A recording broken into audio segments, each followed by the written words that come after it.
Olhemos agora um bocadinho para os dons espirituais.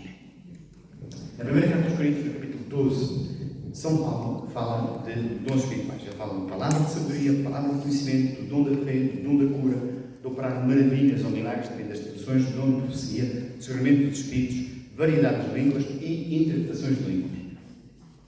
E vejam que nós podemos dividir estes 9 dons em 3 grupos de 3.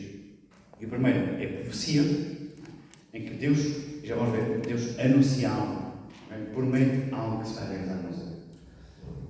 Esse é o primeiro.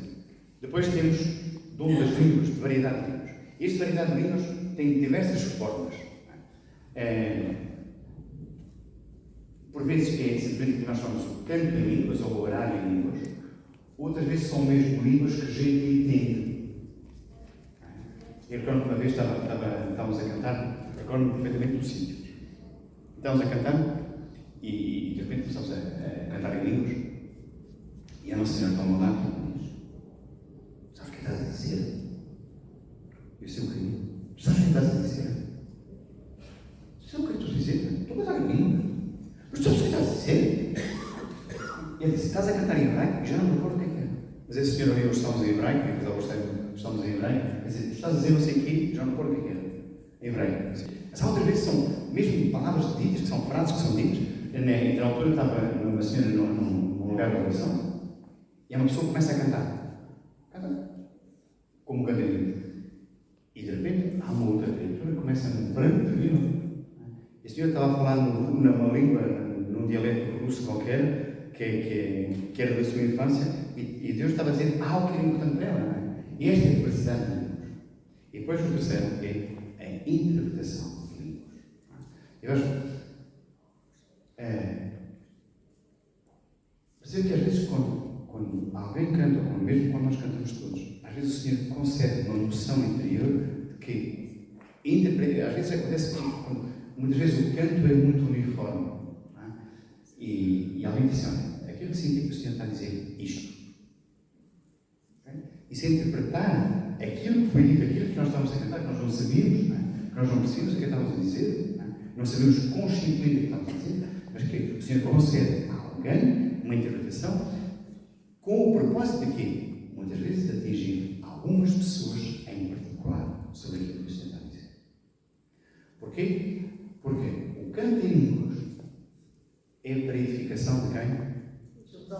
Do próprio. E se é para a edificação do próprio, eu estava a perguntar: vocês cantam em línguas todos os dias? Houve um dia que estava mesmo só a precisar de ter assim um longo tempo de oração. Era uma vigília de oração, para dizer. E eu passei 2 horas ou 3 horas a cantar em língua. Com alguém que tinha gravado isso no YouTube, e nós temos ter isso no YouTube, então nós vamos poder escolher e vamos aprender. E passei umas 2 horas a cantar em línguas. Porquê? Olha, porque isso é para edificação pessoal. Quem fala, quem canta cantos normais, fala aos homens. Quem canta em língua, diz São Paulo. Fala a Deus. E veja, é uma das coisas que eu vos queria convidar. Nestes momentos de oração, olha, não parem logo de cantar. Vocês cantam e têm que dizer assim: já chega de casa. Mas quando for para cada línguas, cantem. Aqui. Daqui a pouco. Porquê? Porque às vezes aquilo que o Senhor nos vai dizer, que nós não sabemos, Ele vai saber. É como uma flor que se vai abrindo também no nosso ser e no nosso coração, não é? Nos abrindo esta casa de Deus, não é? Deus forma, formata, age em nós quando nós estamos ali. Eu não sou melhor do que outro qualquer. Não é? Vocês podem procurar, põem no YouTube, cantem. Depois escolham uma que vos ajude, e depois tirem um quarto de hora. E durante um quarto de hora, não parem. Na próxima vez de oração, que vocês tenham sozinhos em casa, vocês terão 5 minutos. Cronómetro em mãos. Não param uns 5 minutos de rezar em línguas ou cantar em línguas. Para a edificação pessoal. Aquilo que é interessante é quando nós nos vamos exercendo neste dom das línguas, quando nós vamos exercendo esse dom, produz aqui.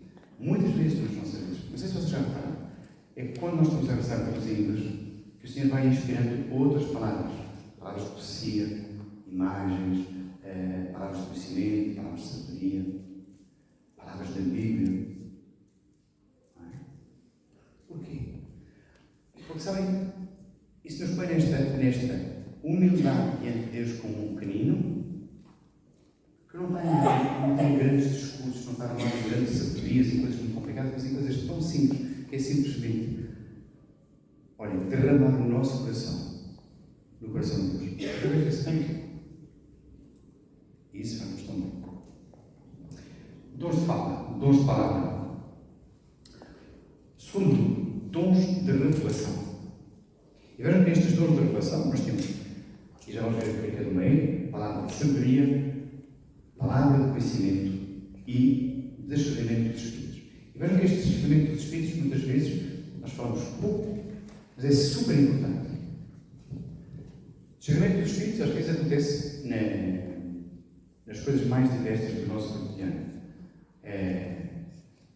Alguém que está a conversar, a falar, e de repente nós percebemos que há aqui qualquer coisa que não está certa.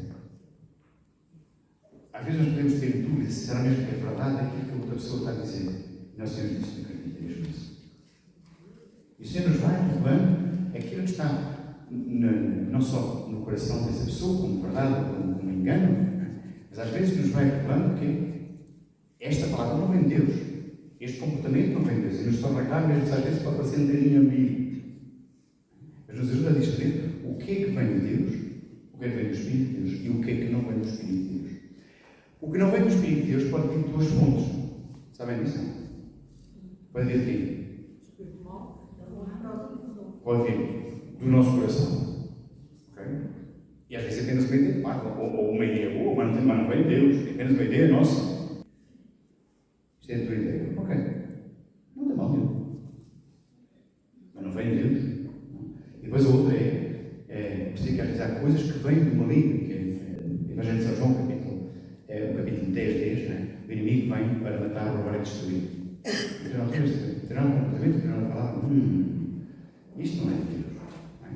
E este discernimento dos Espíritos. Vejam, isto é dom de revelação que é. Isto é Deus que revela ao nosso coração, que nos revela ao nosso espírito, não é? Aquilo que Ele quer fazer, aquilo que Ele está a fazer, aquilo que Ele vai fazer e aquilo de onde vem, o que é isto que está acontecendo, de onde é que vem. Se vem de Deus, se vem de nós mesmos, ou se vem do maligno. E depois existe o terceiro grupo, de 3 novamente, são os dons de poder. Primeiro, dons de fala ou palavra. Terceiro, segundo, dons de revelação. Terceiro, dons de poder. E nos dons de poder, nós às vezes não entendemos assim, mas está o dom da fé. O dom da fé. Há um indivíduo que eu conheço e que siga e que leia o que ele escreve e que veja algumas das suas pregações e interpretações, que conta que um dia Deus conta que o filho mais novo tinha aberto a cancela da piscina e ele não via. E eu pensava que ele estava seguro, e quando correu para a piscina viu um milho no fundo. E ele pensa que ele deve estar afogado no mínimo 10 a 15 minutos. Atirou-se para a piscina, o menino estava inanimado, ele começou a fazer massagem cardíaca, a respiração acabou, e as pessoas que chegaram, portanto, disseram que não, esta está morta, não vale a pena. E ele diz o seguinte: eu tinha a certeza que o meu filho ia voltar à vida. E mesmo se a minha inteligência dizia, não há nada a fazer, o puto está morto, havia uma convicção profunda de que este miúdo voltaria à vida e não existiria sequela nenhuma. Ele continuou massageando. E quando chegaram aos paramédicos, o menino já tinha voltado. E não teve sequela nenhuma.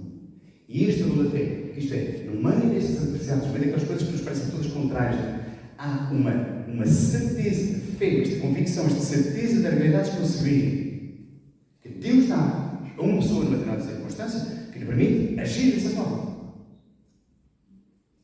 E esse é o carisma de fé. E aquilo que é interessante é que, quando numa assembleia, quando num lugar, há uma pessoa que exerce o caminho, a fé, isso é terrivelmente contagiante para as outras pessoas todas. E encontro que numa outra circunstância, estavam a orar por uma pessoa E a pessoa não ficou curada. E a pessoa que estava lá disse: não, eu tenho a certeza que o Senhor quer curar. Não sei se era homem, se era mulher, quer curar esta pessoa hoje. E não parou. E não parou e teve durante 1 hora, 2 horas a orar para essa pessoa. E no final ela ficou completamente curada. Isso é teimosia? É mania que vai acontecer? Não. Nessa circunstância foi este carisma da fé. Isto é, este dom especial que o Senhor dá no meio de uma adversidade para acreditarmos de uma forma sobrenatural daquilo que Deus quer produzir nesta pessoa. Vocês entendem? Ok. Depois os outros carismas de poder, que são o dom da cura, e depois, dependendo das traduções, umas vezes é dito com o operar maravilhas ou o realizar milagres. Olhemos um bocadinho para estes diversos dons para nos aprendermos, já agora falar um bocadinho qual é que é o contexto, para nos aprendermos a distinguir e para ser mais claro. Quanto menos confusão existir no nosso espírito e maior clareza for, mais fácil é nós colaborarmos com Deus para que Deus haja connosco. Então, olhemos brevemente para a palavra de conhecimento. A palavra de conhecimento revela algo que já aconteceu ou que está a acontecer.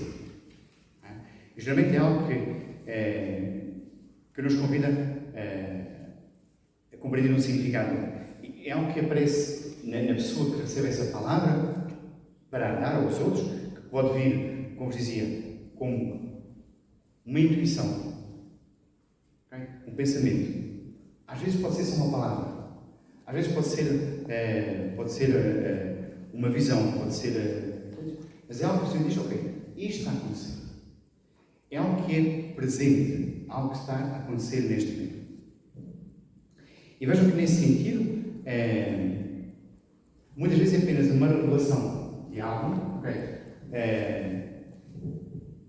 Está aqui uma pessoa que se sente profundamente magoada e triste por alguma coisa que aconteceu na sua vida com o seu marido. Ou às vezes são coisas mais concretas. Não é? Eu recordo-me de uma vez: olha, quem que o seu pai está vivo? Está vivo? Ok. Esse é o bem impressionante. Não sei se já respondi da última vez. Uma vez estava num fórum em França, em Paris Mundial, e aliás, tem a noção, tem a percepção recebe esta palavra de conhecimento. O Senhor está a curar 3 pessoas que estão em cadeira de rodas, o Senhor está a curá-los, levantem-se. E há um que se levanta, depois há outro que se levanta, fala o terceiro. E ele diz: há uma terceira pessoa que o Senhor está a curar, o Senhor curou, o Senhor está a curar, levante-se. Ninguém se levanta. Olha, há uma outra pessoa que o Senhor está a curar, essa pessoa que se levanta. E a pessoa não se levanta. E ele diz: bom, se calhar ganha. Então continua a orar.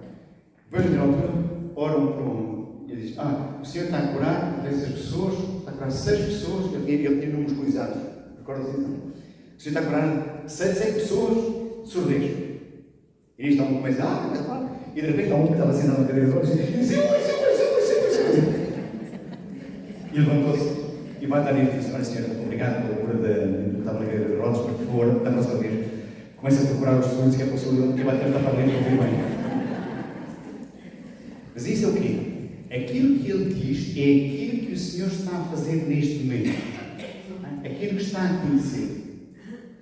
E vejam que às vezes esta revelação de coisas que para a própria pessoa são ocultas, ou que são ocultas, pelo menos daquilo que fala, são ocultas, não são. Mas que o Senhor traz à luz. E esse, muitas vezes, o trazer à luz pode ter vários propósitos, ou como revelação para a própria pessoa, ou pode vir ligar também à palavra de sabedoria, em que a palavra de sabedoria nos leva a uma outra parte. A palavra de sabedoria está ligada a um futuro, a algo que o Senhor quer fazer, ou um caminho que o Senhor quer fazer com essa pessoa. Eu recordo que era numa dessas sessões em Parranel, em que ele diz: está aqui um jovem vestido de ganga, naquela altura havia muitos, e a relação de droga, tem uma dose de bolso direito e o Senhor está curado. E há um jovem está a dizer assim: Cláudia com o bloqueio. Direito. É comigo. Isto entra ao coral, eu estava assim. Isso é aquilo que está a acontecer. A revelação daquilo que o Senhor está a fazer. Uma outra coisa é esta palavra de sabedoria, que é aquilo que o Senhor quer produzir na sua vida. Um exemplo que ouvi diversas vezes. Por exemplo, estou a pensar em algumas coisas que às vezes, neste momento de oração em Arroios, ou não nos lugares, mas em Arroios aconteceu diversas vezes, dizer, ok, o Senhor revela uma pessoa que existe, por exemplo, uma mulher ou um homem que esteve envolvido num aborto e que nunca se confessou. E de repente o Senhor diz, está aqui na Assembleia uma pessoa que pratica um aborto, continua a sofrer essa mágoa e esse sofrimento. E o Senhor convida a procurar um sacerdote, a ir confessar, a receber perdão, porque Ele quer curá-la disso. É assim que a ciência não só revela aquilo que está na pessoa, ok? Mas mostra o caminho a percorrer para alcançar aquilo que Deus promete. Cura, proteção. Faz sentido? Outras vezes, quando isso pode servir como algo a fazer, pode ser como um aviso a não fazer. Okay? Sei lá, do género. Alguém que estava a começar um negócio e sente dúvidas no seu coração em relação a isso, e o Senhor diz, não faça. E sim, mas agora eu vou ser responsável por aquela pessoa que não fez o negócio. Ok. Se eu não sabia que ela estava a fazer, Deus não sabia que sabia, não é? E eu essa pessoa. Se Ele diz para não fazer, então eu não fazer. Fazem ideia? Mas aí aparece aqui como um aviso, como um alerta, como... Faz sentido? Ok. E o facto de percebermos isso nos ajuda a distinguir. Já falei um bocadinho que é este terceiro destes dons, desta palavra, o dom do discernimento dos Espíritos, que é este terceiro dom da revelação, que é esta capacidade de perceber. Esta palavra, este acontecimento, esta reação, isto, de onde é que vem? Vem de Deus. E vejam que isso acontece às vezes naquilo que é coisas muito simples dos nossos grupos. Eu assim, eu abri uma palavra, e de repente, eu tenho que ler esta palavra. Mas a mesma é importante, eu gosto dela, é tão bonita, tem que ter esta palavra. E a pessoa que está responsável por estes meios, não, mas ela é muito boa. É a palavra de Deus. Não, mas é muito boa. Não, mas é muito boa para ti. Mas esta palavra foi convencida por Deus que a dá para a Assembleia. E vejam quando nós exercemos este carisma da palavra, às vezes, em alguns grupos, em algumas Assembleias, aquilo é um chorrilho de palavras, ok? E uma não tem nada a ver com a outra. Assim, espera, o que é que o nosso Senhor está a fazer aqui no meio? Está a rodar, está perdido, parece como um homem para todo o caminho, anda para o outro, vira para lá, vira para o outro. Ok? Mas perguntemos, quando nós temos uma palavra, estamos sempre a lembrar a graça de nós próprios, nos dar o dom do discernimento. Esta palavra é para mim, eu gosto muito dela, é para mim, vai para a Assembleia. Podem ser coisas diferentes. Eu recordo que era miúdo quando descobri isto, que Deus falava comigo, foi depois de ter recebido a infusão dos Espíritos. Deus falava comigo, uau!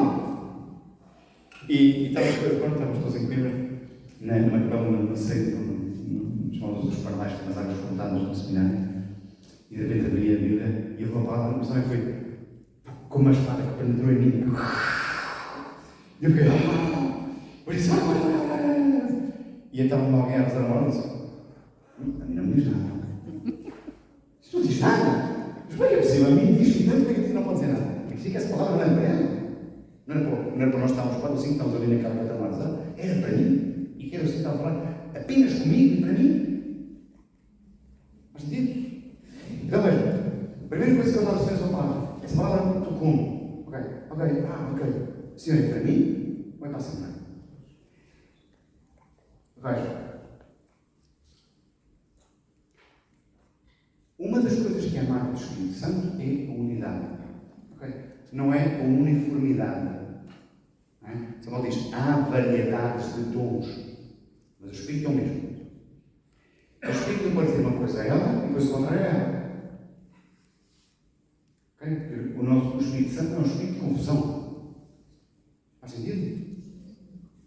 De repente há uma palavra de consolação, ok? Meu filho, depois há uma palavra assim, uma palavra bem encher de porrada na cabeça. Vem ireis morrer, ireis crescer no inferno, no vírus, não é? Vem ser cortados aos pedacinhos e vai dizer: ei! Todo o Espírito Santo agora está uma vez dando a palavra, uma para outra, mas está tamanho ou quê? Entende? Então veja, esta palavra que eu recebi está, Senhor, ilumina o meu espírito, é uma graça de eu próprio discernir. Está de acordo com aquilo que já disseste? Vem no sentido daquilo que já revelaste, esta assembleia, vem no seguimento. E vejam que às vezes nós próprios percebemos, ok, essa palavra é para mim. Eu abri a palavra para a assembleia, mas não é para a assembleia, é para mim. Deus quer falar comigo e quer falar apenas a mim. E depois há um outro aspecto que é: se nós já tivemos a mesma palavra dita de duas formas, não vale a pena uma terceira. Vocês dizem: ok, olha, eu recebo a palavra também com aquilo que o Senhor está a dizer. Mas não é preciso ler a tua coisa. Dizer, estamos em sentido, estamos em unidade. Então estamos atentos, de forma que este discernimento dos Espíritos, dizer, esta palavra é para mim, vem de mim para mim, é para mim, é para a Assembleia, isto é discernimento. Como é que nós o fazemos? Olha, começamos ao Senhor, perguntemos: Senhor, isto é para mim, para quem? E às vezes não é para ninguém.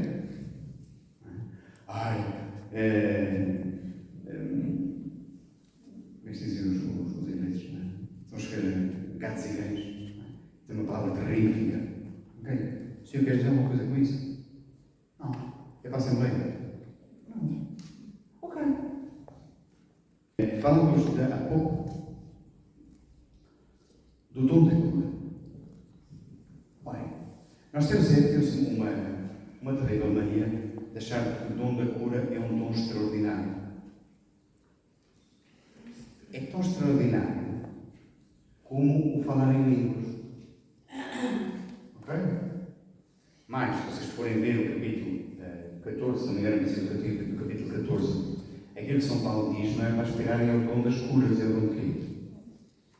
14:1 diz o seguinte: empenhar-nos em procurar a caridade, aspirar igualmente aos dons espirituais, sobretudo, mas sobretudo, ao da profecia.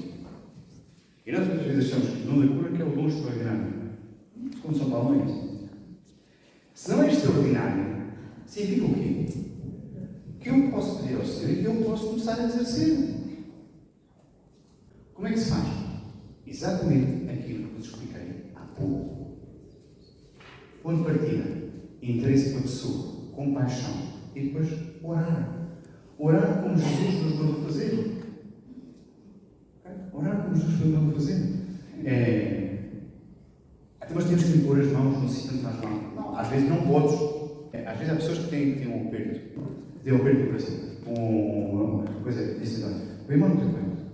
E aquilo que eu faço é pôr a minha mão por cima dela. E Senhor, esta irmã sinta uma profunda angústia no seu coração. Então, Senhor, por misericórdia, que libertes esse mal, que este mal que está no seu coração saia. E veja, eu estou a um toque de gentileza, amabilidade, de carinho e de respeito. Às vezes, quando dou a unção dos doentes, é casais que não conseguem receber. Muitas vezes peço que venham casado, não trago só mulher. Se vão casar, os dois. E depois dou a unção dos doentes aos dois. Mas muitas vezes, quando abençoo o ventre da mulher, eu peço a mulher: põe a tua mão. Eu não tenho que tocar em mim. Eu ponho a mão no ventre da mulher. E eu ponho a mão no ombro dele, ou no ombro dela. Ok? Mas porquê? É este respeito fundamental pela pessoa. Há algumas mulheres que não gostam que se toque na barriga. Têm todo o direito. Então eu pergunto: posso tocar? Então abençoo a barriga. Mas se a pessoa me dá a permissão, se a pessoa está a vontade com isso, porque se isso vai causar desconforto, então não faz sentido nenhum. Como é que nós fazemos? Então vamos orar por isso. O que é que se passa? Tenho aqui uma dor de barriga, mas já durou muito tempo. A semana ainda não passou, mas já isso acontece muitas vezes. Não sei o que é que se passa. Então vamos orar. Põe a mão. E depois nós posso pôr a mão no seu ombro. Então vamos orar. E vamos fazendo o quê? Diversas coisas. Primeiro, Comecemos por dar graças pela vida da pessoa. A pessoa não é o seu problema, a pessoa não é a sua doença, a pessoa não é o mal que a aflige. Como é que se chama? Isolde. Senhor, dou-te graças por isso. Dou-te graças, Senhor, pela sua vida. Senhor, tu sabes como há uma semana que ela está a sofrer com esta dor, no rim. Senhor, te peço que em teu nome, aquilo que é a causa deste mal, então vamos procurar saber a causa. Sabes que é a causa? Não sei. Agora, Senhor, tu conheces a causa deste mal. Senhor, aquilo que está na causa deste mal, Senhor, nós te pedimos que esse mal cesse. Senhor, que em teu nome nós te pedimos que tu possas trazer cura. Então o que é que ela tem? Dor. Então, Senhor, te peço que o teu poder que libertes desta dor, que esta dor cesse. Que em nome de Jesus esta dor cesse. Senhor, nós damos graças por tu. Cuidas de nós, porque tu nos amas, porque tu escutas sempre a nossa oração. Nós te pedimos, Senhor, dá a tua graça. Em nome de Jesus nós te pedimos. Obrigado. Amém. Ok? Não é complicado. Sabem, mágoas, situações do nosso coração. E a melhor forma é, em nome de Jesus, pedir ao Senhor que cure, que liberte e que cure, salve. Bem? Acreditem numa coisa. Acreditem numa coisa.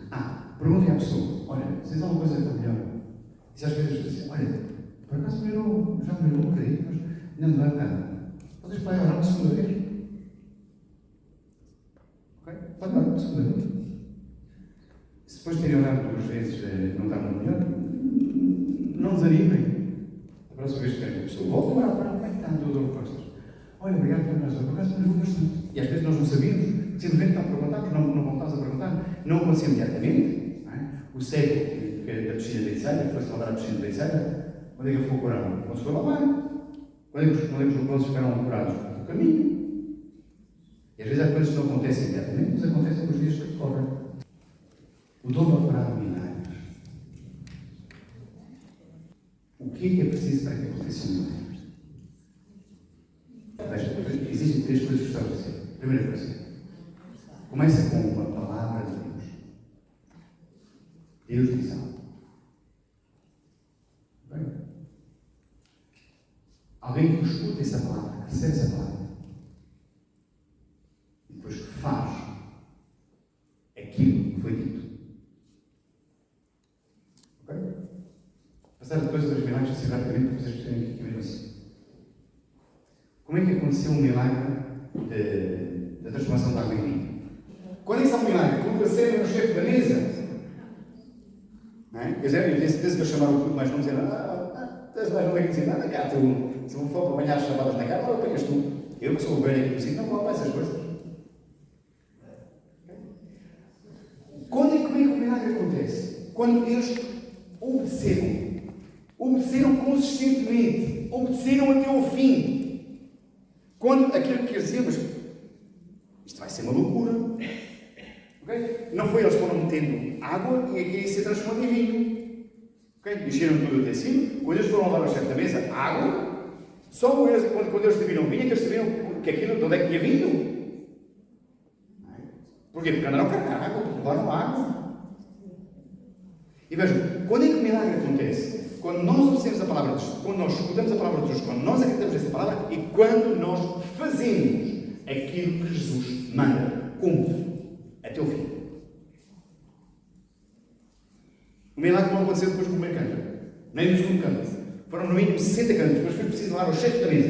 E quando o chefe da mesa foi servir, ele viu o vinho e disse: uau! Este vinho é melhor do que este de antes. Ok? Outra passagem. Vem 10 leprosos ter com Jesus. Jesus, cura-nos. E o que é que Jesus diz? E mostrar aos sacerdotes.